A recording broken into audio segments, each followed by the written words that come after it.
Gary Patillo says he owes everything to his cardiologist and now dear family friend, Dr. Banu Gupta, something Dr. Gupta is reluctant to accept. It was teamwork. Gary and his wife had just retired and were planning a cross-country vacation in their RV when Dr. Gupta gave him the bad news. Dr. Gupta says, no, you're not going to do it. I'm going, why? For Gary, it was all so strange. How did something that began with back pain and carpal tunnel syndrome turn into full-blown heart failure? Carpal tunnel in patients above 65 raises the suspicion for amyloidosis. Dr. Gupta's suspicions were right. Gary had ATTR amyloidosis. Under-recognized, underdiagnosed, Dr. Gupta says the most common signs of ATTR amyloidosis happen to be back pain and carpal tunnel. It was horrible. I mean, my hands were stiffening up and aching all the time. Amyloid protein was sticking to Gary's heart, making it stiff, thick, and unable to relax to pump enough blood. Gary's other organs were starting to fail, until one day... Doctor says, well, you're not leaving the hospital today.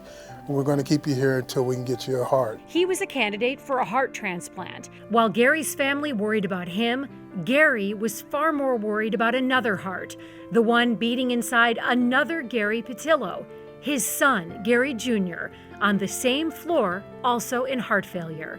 I said, give him the heart, I'm an old man, he's a young man, give him the heart.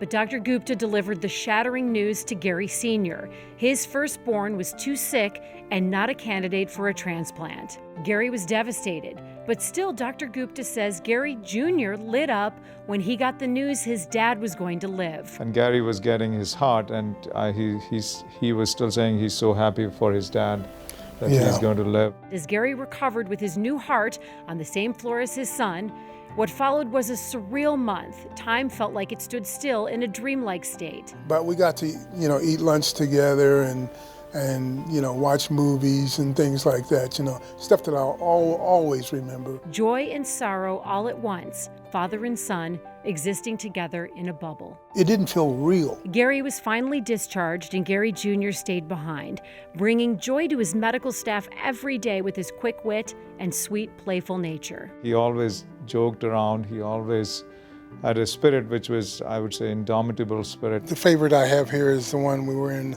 Lake Michigan and we were fishing up there. When Gary Jr. passed, he left behind a hole in the hearts of everyone who'd been lucky enough to have him in their sphere. Inside that is ashes of my son, and I wear that everywhere I go.